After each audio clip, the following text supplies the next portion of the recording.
Hello everyone. हमारा आज का टॉपिक है the making of Indian constitution and salient features. भारतीय संविधान का निर्माण एवं प्रमुख विशेषताएं। इसमें 40 इंपॉर्टेंट क्वेश्चंस को लिया गया है जो हिंदी और इंग्लिश दोनों में है। पहला, संविधान सभा का गठन कब हुआ? तो दिसंबर 1946 में इसका गठन कर दिया गया था हमारे संविधान को बनाने के लिए।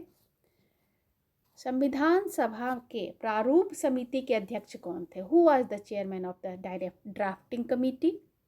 तो डॉक्टर भीमराव अंबेडकर इस ड्राफ्टिंग कमिटी के अध्यक्ष थे। ये बार बार क्वेश्चन पूछा जाता है।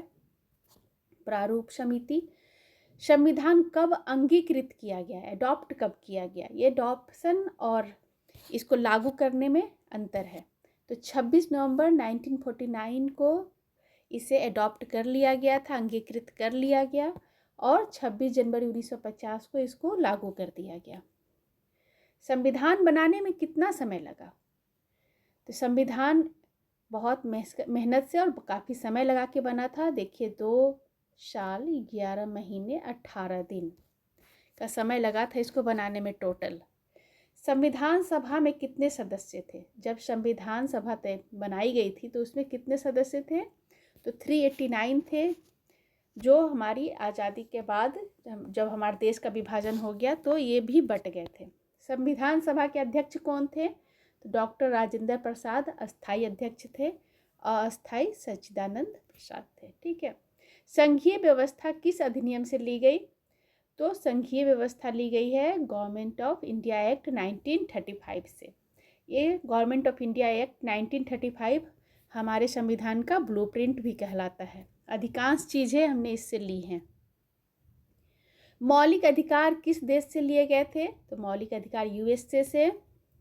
नीति निर्देशक तत्व आयरलैंड से। हमारे संविधान में बहुत सारी चीज़ें अलग अलग देशों से जो अच्छी थी, जो हमारे देश के अनुरूप थी, उसको ले ली गई थी।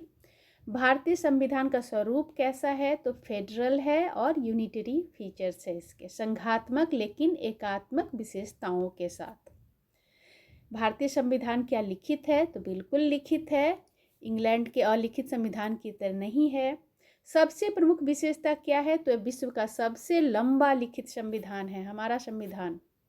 उद्देशिका भारत को क्या घोषित करती है? तो ये प्रियम्बल में क्या डिक्लेरेशन है?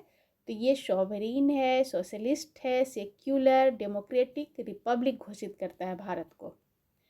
सार्वभौमिक वयस्क मताधिकार क्या है? Universal adult franchise, voting rights to all adult above 18।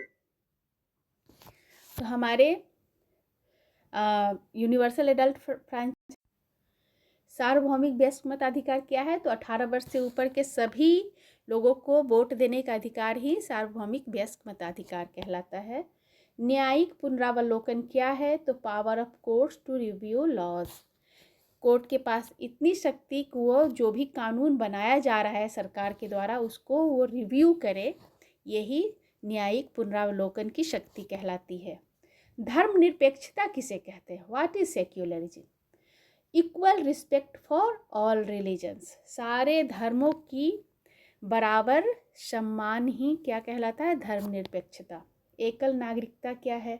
Single citizenship हमारा भारत मानता है, तो ओनली इंडियन सिटीजनशिप ही एकल नागरिकता है। अगर आप किसी और देश की नागरिकता ले लोगे तो भारत की नागरिकता स्वतः समाप्त हो जाएगी।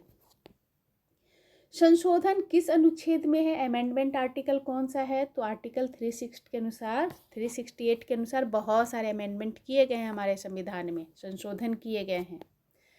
आपातकाल कितने प्रकार के हैं? 3 प्रकार के हैं। राष्ट्रीय आपातकाल जो अनुच्छेद 352 में है, राज्य आपातकाल 356 में जिसमें राष्ट्रपति शासन लगा दिया जाता है, और वित्तीय आपातकाल 360। तीनों अनुच्छेद इंपॉर्टेंट है, 352, 356 और 360। मौलिक कर्तव्य क्या है? Fundamental duties. तो जो कर्तव्य जो नेशन के प्रति है, जो राष्ट्र के प्रति है, duties of citizens toward nation, उसे ही मौलिक कर्तव्य कहा जाता है। मौलिक कर्तव्य किस देश से लिए गए हैं? तो यूएसएसआर, सोवियत संघ से लिए गए हैं। भारत का संवैधानिक प्रमुख कौन है? तो राष्ट्रपति हैं।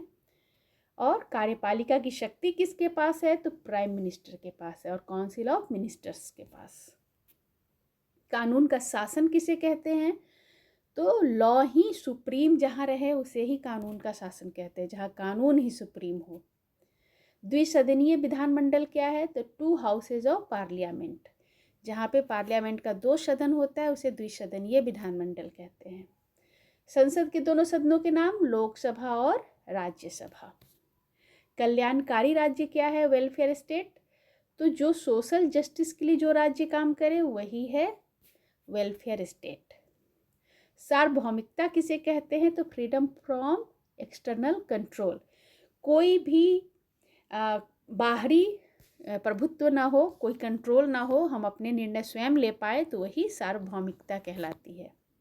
लोकतंत्र किसे कहते हैं? डेमोक्रेसी। तो जहाँ पर लोगों के द्वारा चुने हुए लोग सरकार बनाए उसे ही लोकतंत्र कहते हैं, जनता के द्वारा चुने हुए। What is Republic?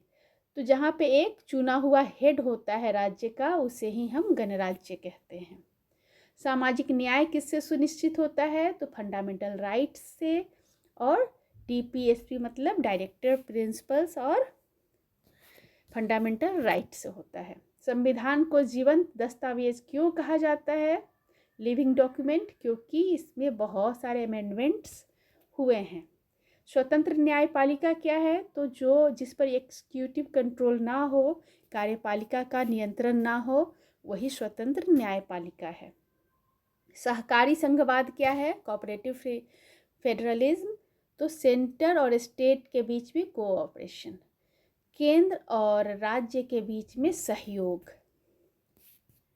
Next question है आपका, अंतिम सत्ता का स्रोत कौन है? तो जनता ही अंतिम सत्ता है। अभी आप लोग देख लो इलेक्शन का कितना भीड़ भाड़ है, जहाँ जनता की ही वोट की वैल्यू है। भारतीय संविधान की एक प्रमुख विशेषता क्या है? तो ये लोकतांत्रिक व्यवस्था और विधि का शासन है यहाँ पे। What is the status of original constitution? जब हमारा संविधान बना था तो उसकी क्या स्थिति थी? तो उसमें 1950 में, तो इसमें 395 अनुच्छेद थे, आर्टिकल्स 395 थे और ये इसके पार्ट्स थे 22, अनुसूचियाँ 8 थी। और अभी क्या स्थिति है आप देखो, तो अभी इसके आर्टिकल्स जो हैं 448 से 470 हो गए हैं, लेकिन ये सब आर्टिकल्स बढ़े हैं। मेन आर्टिकल जो 395 था वो अभी भी 395 है। इससे जुड़ गए हैं सब आर्टिकल्स, जिससे 448 से 470 हो गए हैं। इसके पार्ट्स जो 22 थे अब 25 हो गए हैं और शेड्यूल्स 8 से 12 हो गए हैं। और हमारा भारतीय संविधान को ब्लूप्रिंट किस कानून का कहा जाता है? ब्लूप्रिंट, तो ये गवर्नमेंट ऑफ इंडिया एक्ट 1935 का ये ब्लूप्रिंट कहलाता है। सारे क्वेश्चन महत्वपूर्ण है, सब क्वेश्चन आप लोग याद रखेंगे, सबके आंसर आपको याद होने चाहिए। आज के लिए इतना ही, नेक्स्ट वीडियो में हम फिर मिलते हैं। धन्यवाद, थैंक यू।